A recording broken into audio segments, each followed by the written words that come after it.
नमस्कार, मैं कमलेश कबीर आपका एक बार फिर स्वागत करता हूं इस नए एपिसोड में। आज के इस एपिसोड में हम बात करेंगे कुणाल कामरा की। कुणाल कामरा जो एक कॉमेडी शो करते हैं और कॉमेडी शो के साथ-साथ हम कहें कि व्यंग्यकार।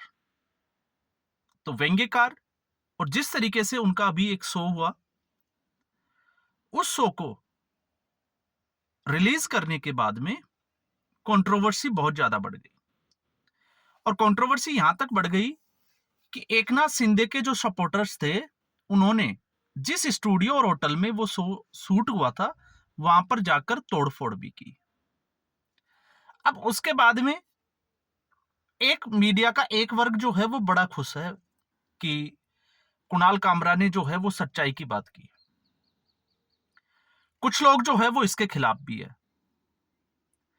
तर्क जो है वो सबके अपने अपने हैं, लेकिन ऐसे में हमें बात करनी चाहिए तथ्यों पर कि आखिर कुणाल कामरा है कौन। और जब कुणाल कामरा के इस विवादित पोस्ट की हम बात करते हैं, जिसमें ये जिस तरीके से पॉलिटिकली, क्योंकि आपने देखा होगा कई जो कवि है वो पैरोडी बनाते हैं और अलग अलग गानों पर जो है वो पॉलिटिकल पार्टियों को या राजनेताओं को जोड़कर वो देखते हैं और फिर सुनाते भी हैं। हास्य होता है, मनोरंजन होता है, लोग तालियां भी पीटते हैं, तो वो तमाम तरह की चीज देखते हैं। तो फिर सवाल खड़ा यह हो जाता है कि आखिर इनके खिलाफ एक्शन क्यों लिया जाए। तो एक्शन लेना, क्योंकि हमेशा जो है वो संविधान की दुहाई दी जाती है और संविधान जो है वो अलाउ भी करता है अभिव्यक्ति की आजादी। जब आप संविधान के आर्टिकल 14 से आप स्टार्ट करते हो, 14 से जब हम स्टार्ट करते हैं, फिर स्वतंत्रता, समानता, कई जो है वो अधिकार हमें दिए गए हैं। उन अधिकारों का जो है वो हम इस्तेमाल कर सकते हैं। तो इसमें एक है अभिव्यक्ति की आजादी। हालांकि संपत्ति के अधिकार को हटा दिया, लेकिन फिर भी बहुत सारे जो है वो अधिकार हमारे पास है। और फिर दूसरा, हंसाना। लोगों को हंसाना जो है वो गुनाह क्यों हो सकता है और कैसे हो सकता है, हमें इसके बारे में भी जो है वो इस वीडियो में आकलन करना चाहिए। जब हम बात करते हैं कुणाल कामरा की, तो कुणाल कामरा एक तरीके से आप देखोगे तो मोदी विरोधी एजेंडे पे काम करता है, इसमें कोई बुराई नहीं है। और जिस तरीके से वो बुराई करता है, ये पहली बार नहीं है कि एकनाथ शिंदे के खिलाफ टिप्पणी की हो। इससे पहले उन्होंने प्रधानमंत्री नरेंद्र मोदी का एक बार जर्मनी का दौरा था, तब भी जो है वो इसी तरीके का, आपको पता होगा पीपली लाइव एक मूवी आई थी जिसमें एक गाना था, महंगाई डायन खाए जात है। जो जब नरेंद्र मोदी का जर्मनी का दौरा था तो 7 साल के बच्चे ने उनके लिए गाना गाया था, तो उसको तोड़ मरोड़ करके एडिट करके कुणाल कामरा ने उसको चलाया था। इसके अलावा जो नोटबंदी का जो फैसला था, उसमें नरेंद्र मोदी की वो घोर आलोचना कर चुके हैं। और अगर हम देखें तो इसके अलावा अगर आप बात कर सकते हो अर्नब गोस्वामी, तो अर्नब गोस्वामी के खिलाफ जो है वो एक पत्रकारिता को लेकर सवाल उठाए थे, हम ये कह सकते हैं। हालांकि अर्नब गोस्वामी ने कुणाल कामरा को कोई जवाब नहीं दिया। और फिर इस लिस्ट में जो है वो वीएचपी, आरएसएस, नाथुराम गोडसे तक बहुत सारी चीजें जो है वो शामिल है। तो इससे आपको एक अंदाजा लग जाएगा कि कुणाल कामरा की जो सोच है वो वामपंथी विचारधारा के जो जितने भी जो मीडिया पत्रकार है उनकी तरह है। अब ऐसे में जब हम बात करते हैं व्यंग्य की, जब हम बात करते हैं किसी कवि की या किसी पत्रकार की, या फिर हम कहें कि अभिव्यक्ति की आजादी की, तो फिर सवाल खड़ा यह होता है कि जो जितने भी जो पत्रकार हैं, जो सुबह से शाम तक इस तरीके का झूठ और अफवाह फैलाकर एक एजेंडा सेट करते हैं, तो उनके ऊपर एक्शन क्यों नहीं लिया जाता। आखिर कुणाल कामरा ही क्यों? वो इसलिए क्योंकि वो महाराष्ट्र में, जहां पे शिवसैनिक और एकनाथ शिंदे की शिवसेना के बारे में, या हम कहें कि एकनाथ शिंदे के ऊपर जो है वो टिप्पणी की। मैंने पूरा वो जो है वो वीडियो देखा। उस वीडियो में उन्होंने ओला के बारे में भी बात की, जिसके ऊपर पहले भी जो है वो विवाद हो चुका है और कई बार हो चुका है। इसके अलावा जिस तरीके से अंबानी जो परिवार है, उस परिवार के ऊपर भी जो है वो उसमें व्यंग्य किया गया। और एज यूजुअल जैसे हम देखते हैं कि सोशल मीडिया पे, लेकिन जब एकनाथ शिंदे की बारी आती है तो सीधे तौर से एकनाथ शिंदे को गद्दार कह दिया। अब यहां पे दो सवाल खड़े होते हैं। मैं कतई जो है वो कुणाल कामरा के साथ बिल्कुल खड़ा नहीं हूं, ये मैं पहले क्लियर कर देता हूं, क्योंकि मुझे लगता है कि व्यंग्य की भी एक सीमा होनी चाहिए और कुणाल कामरा उस सीमा को लांघकर जो है वो इस तरीके की करता है। तो क्यों करते हैं? पहली चीज तो आजकल जिस तरीके से सोशल मीडिया का जमाना आया है, तो एक चीज सबको पता है कि इस देश में होना कुछ नहीं है, एक्शन के नाम पे तो कुछ नहीं होना। तो ऐसी स्थिति में कंट्रोवर्सी क्रिएट करके रातों रात स्टार बनने की जो चाहत होती है, उस चाहत के चलते जो है वो ऐसा कुछ हो रहा है। और इसमें खास भूमिका अगर हम देखें तो मीडिया की बहुत भूमिका है। कैसे हैं आप देखिए, इंडिया में अगर आप में कोई टैलेंट है तो आपके टैलेंट को टीवी पर लाने के लिए आपको हजारों प्रयास करने के बावजूद आपको टीवी पर जो है वो न्यूज नहीं मिलेगी, आपको कोई भी जो है वो शो नहीं मिलेगा, आपकी कोई बाइट भी नहीं लेगा, भले आप में कितना भी अच्छा टैलेंट हो। अगर आपके पास पैसा है तो फिर ऐसा हो सकता है।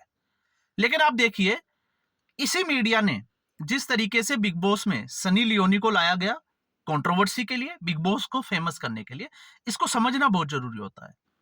और बिग बॉस रातों रात जो है वो फेमस हो गया, मीडिया ने भी उसको जो है वो टीआरपी बढ़ी, इसलिए उसको जो है वो स्पेस दी।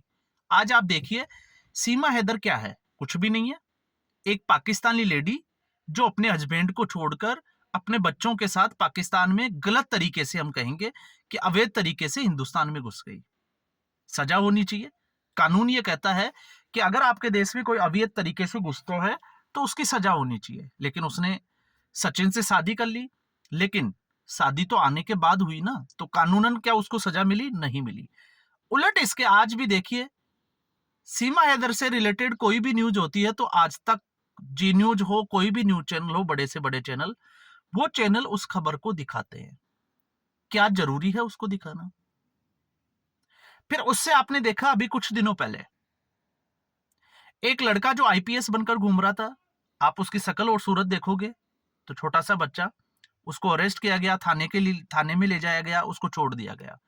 और अगले ही दिन जो है वो उसके लगभग 1 लाख से 2 लाख सब्सक्राइब थे और उसके गाने बना रहा है और गाने गा रहा है। तो आपने क्या किया? मीडिया का क्या रोल था उसमें? और कानूनन जहां सरकार की बात आती है तो कानून के ऊपर जो है उसके ऊपर क्या एक्शन लिया गया? कोई भी एक्शन नहीं लिया गया। और इसी वजह से जो है वो ऐसे लोगों को सह मिलती है। और फिर इस इन तरीके के लोग जो है वो ये सोचते हैं कि इसी तरीके से अगर उनको पॉपुलैरिटी मिलती है, पब्लिसिटी होती है, तो फिर क्यों पीछे रहा जाए। ये एक जो है वो सबसे बड़ा कारण है। अब सच्चाई की मैं बात बताता हूं, मैं जी न्यूज और आज तक इन दोनों के जितने भी जो जिला स्तर पर, मैं किसी का नाम नहीं लूंगा, मैं उनसे मिला और मैंने बात की कि इस तरीके से जो है वो हम बच्चों को मेमोरी की ट्रेनिंग देते हैं और बच्चे पूरी किताब याद कर लेते हैं सिंगल रीडिंग में। कम से कम 8 से 10 चक्कर काटे होंगे, लेकिन कभी जो है वो डील आगे ही नहीं बढ़ पाई क्योंकि वो पैसे पर आकर रुक गई और मैं पैसे देना नहीं चाहते थे। तो आज देखिए, इस तरीके का टैलेंट जो बच्चे फेल होने वाले थे वो इस तरीके का कर जाते हैं, उनको कोई स्पेस नहीं मिलती। और अगर इनको शो पे दिखाया जाएगा तो मोटिवेशन और मिलेगा बच्चों को, लेकिन ऐसा नहीं किया जाता। तो फिर किया क्या जाता है? किया यह जाता है कि किसी ने टीआरपी अपनी जो है वो पब्लिसिटी के लिए कॉल कर दिया, थ्रेट कॉल कर दिया कि यहां पर जो है वो बम है, मुख्यमंत्री योगी आदित्यनाथ को जो है वो मारने की धमकी दे दी। तो आप सोच के देखिए, इन लोगों के ऊपर एक्शन क्या होता है? कुछ भी नहीं।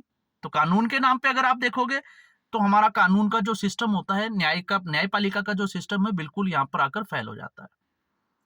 आप महाराष्ट्र में ही देख लीजिए। और फिर हम बात करते हैं, जब राजनीति की बात करते हैं तो कुणाल कामरा ने राजनीतिक स्टेटमेंट दे दिया, हम मानते हैं कि वो गलत है।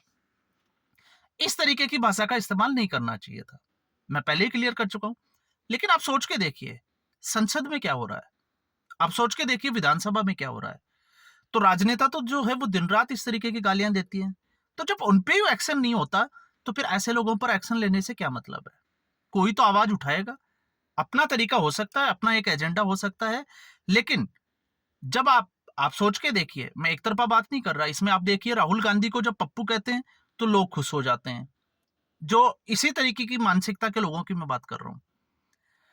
और जब आप नरेंद्र मोदी की बात करते हैं तो फिर इन लोगों को जो इस तरीके के व्यंग्य की बात करते हैं, आपने देखा होगा किसान आंदोलन में जिस तरीके से नरेंद्र मोदी को हाय मोदी मर जा मोदी तक के जो है वो गीत गाए गए, क्या एक्शन हुआ? कुछ भी नहीं हुआ। अब इन्होंने क्या है उस कमजोरी को परख लिया कि यहां पर जो है वो सरकार की कमजोर कड़ी है, उसका फायदा उठाने की कोशिश की, और जिस तरीके से फायदा उठाने की कोशिश की, तो आपने देखा है परिणाम जो है वो हमारी आंखों के सामने है। और समय रहते ऐसे, मैं हमेशा कहता हूं कि ऐसे लोग जो है वो सोशल मीडिया प्लेटफॉर्म पे आ गए और वो जो है वो लोगों का गुरु बन बैठे, या हम कहें कि गुरु घंटाल बन बैठे, जिनकी एंट्री जो है वो हॉरिजॉन्टल होती है। मैं वर्टिकली की बात नहीं करता।